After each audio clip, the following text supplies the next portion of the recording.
मेरा सवाल generation gap के बारे में था कि पुरानी जनरेशन और आज की जो जनरेशन है उसमें नॉलेज और सोच विचार में काफ़ी अंतर आया है। आप इन सब चीज़ों के होने के बावजूद भी कैसे करेंगे इनको यूनाइट करने के लिए?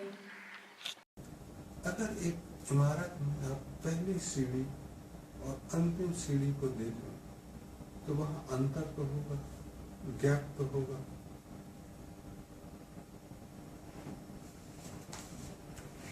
लेकिन जो ऊपरी सीढ़ी पर पहुंचा है पहली सीढ़ी से चढ़ के, उसको सारी सीढ़ियों का ज्ञान नहीं होगा, ऐसा समझना थोड़ा अजीब लगेगा। तो जो आज जवान हुआ 18वीं सीढ़ी पे पहुंचा, जो 18 वर्ष का है, वो ये सोचता है कि 50 वर्ष के व्यक्ति को 18 वर्ष की उम्र का अनुभव नहीं है। ये अजीब लगने वाली बात है। यहाँ एक चीज जरूर हुई कि पिछले 150-200 वर्षों में इतने नई चीजें समाज के सामने आई, जो ट्रेडिशन थे, जो परंपराएं थी, वो नए चीजें आने के कारण इतनी बदली कि लोग थोड़ा सा परेशान हुए, गड्ढमगड्ढ हुए। जैसे कि 200 वर्ष पहले बिजली नहीं थी। आज भी बिजली नहीं मिलती, वो एक अलग प्रश्न है, लेकिन बिजली देखी सबने। तो जब पहली बार बिजली देखी जिन लोगों ने, और उन्होंने बताया कि ट्यूबलाइट ऐसी चमकती है, वैसी चमकती है, तो हमने कहा कि नहीं यार, वो सूरज की रोशनी ही अच्छी होती है, ट्यूब की रोशनी से आंखें खराब हो जाएंगी, उसमें कीड़े आएंगे कि नहीं आएंगे। तो तुमने सोचा यार इनको कौन समझाए। फिर जब खाने बनाने के लिए रसोई गैस का शुरू हुआ, तो बूढ़े पुराने लोग बोले इसमें तो गैस घुस जाएगी तो पेट में गैस बनेगी, चूल्हे ही ठीक है। यहाँ कुछ लगा कि जनरेशन गया। आज हम भी जब नया मोबाइल आता है चलाने में हमको थोड़ी दिक्कत होती है, बच्चे जल्दी चला लेते हैं।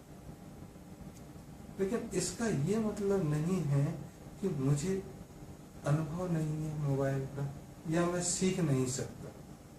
मेरी आवश्यकताएं बदल गई हैं, इसलिए मैं पुराने से काम चलाने में अपने आप को संतुष्ट पाता हूँ। आपको लगता है कि मैं आपके हिसाब से नया मोबाइल ले लूं, तभी मैं कहलाऊंगा कि मैं समाज के साथ चलूं। तो ऐसा थोड़ा बहुत अंतर नजर आता है कि नए आविष्कारों के कारण, नई चीजें मार्केट में आने के कारण, और उनका बुजुर्गों द्वारा प्रयोग न किए जाने के कारण आपको लगता है कि वो गैप हो गया है। और ये 30-35 वर्ष तक लगता है। 30-35 वर्ष की उम्र में जब आप पहुंचते हो, जब आपके भी बच्चे होते हैं, तब आप लगता यार मेरे दादाजी ने 3 ताऊ को और बुआ को कैसे इंजीनियरिंग डॉक्टरी पढ़ा ली, हमको तो बहुत दिक्कत हो रही इतनी तनख्वाह में भी।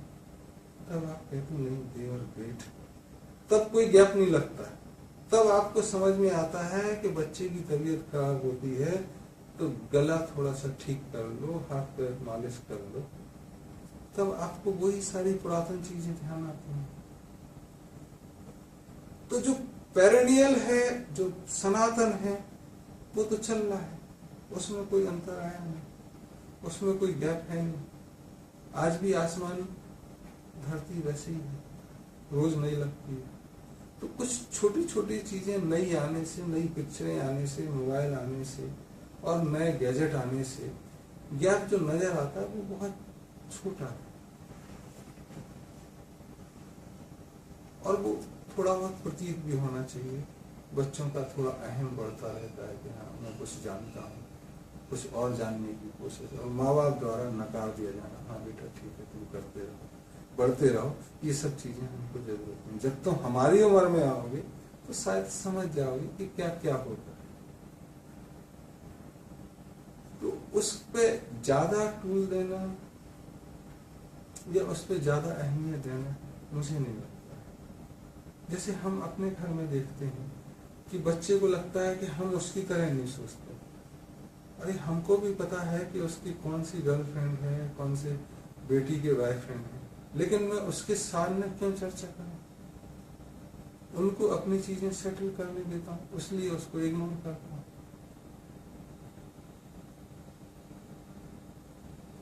तो उनको लगता है कि पापा दूसरे मम्मी डैडी तो वो बॉयफ्रेंड गर्लफ्रेंड घर में ही आ जाते, आप नहीं आते हैं। मेरा सोच है कि वो लोग अपने निर्णय लेने में सक्षम बने, तब अपना निर्णय सुनाए, बजाय बीच में हम दखलंदाजी करें। तो ये हमारी सोच है। इसमें गैप आने का या ना आने का कोई कारण नहीं, ऐसा सोच। तो कुछ सोच परिवारों के अंदर थोड़ा थोड़ा सा उसके कारण नजर आती है। और कपड़े पहनने से, जूता पहनने से, जो आप सोचते हैं कि जनरेशन गैप बढ़ा, पुराने लोग धोती पहनते थे, कुर्ता पहनते थे, अब जीन्स आ गई। तो आज भी तुम कोस्टल इलाके में देखोगे तो तुम भी पाओगे 5 दिन बाद कि आज जीन्स उतारो, कुर्ता और धोती पहनो, क्योंकि हवा का आवागमन अच्छा हो। बर्फीले इलाके में जाओगे तो टाई भी लगाना तुमको अच्छा लगेगा कि हवा ना घुस जाए कहीं से। और छत्तीसगढ़ में आप गर्मियों में टाई पहनोगे तो जोकर ही लगोगे। आप कहोगे नहीं ये नया ट्रेंड है, तो बापू भी हंस देगा, दादा भी हंस देगा, हाँ बेटा ट्रेंड है, थोड़े दिन बेवकूफ बन लो तुम। तो जिसको तुम मॉडर्निटी बोल रहे हैं वो हो सकता है बेवकूफ भी हो। तो ट्रेडिशन एंड मॉडर्निटी में थोड़ा सामंजस्य की जरूरत है। पहले 3 जनरेशन में ट्रेडिशन बनते थे, आजकल ट्रेडिशन टूट जाते हैं और कुछ टूटने भी चाहिए। जैसे प्रकाश की व्यवस्था अगर रात में है तो आप रात में पढ़ सकते हैं, उसको किसी धर्म, जाति से, संस्था से जोड़ने की जरूरत नहीं। अगर बच्चों को रात में पढ़ना अच्छा लगता है तो कारण खोजो कि रात में शोर कम हो रहा है आजकल, इसलिए वो पढ़ पा रहे हैं। आपके जमाने में दिन में भी शोर कम होता था तो आप दिन में पढ़ लेते थे। तो ये एक थोड़ा समझ लोगों में आए, इसकी जरूरत है। बाकी मुझे नहीं लगता है कि पहली सीढ़ी और अंतिम सीढ़ी में कोई क्रम के अलावा गैप है। एक क्रम जरूर है और वो गैप नजर आता है दूर से देखने में, लेकिन अभी बिल्डिंग में ही देखोगे तो कोई अंतर नजर नहीं। इसलिए गैप पे ज्यादा सोच ठीक नहीं। तो हमारे ही बच्चे हैं, तो हमारे ही दादा थे, दोनों को हमने जाना है। दादा ने अपने हिसाब से जिंदगी जीने की कोशिश की, हमको धर्म के हिसाब से चलने की शिक्षा दी। हम कितना चल पाते हैं ये हमारे ऊपर। हमारे बच्चे कैसे धर्म के हिसाब से चलेंगे ये हमारी सामर्थ्य और उनकी किस्मत पे है। तो इसको छोड़ देना चाहिए, इस पर ज्यादा चर्चा की जरूरत है।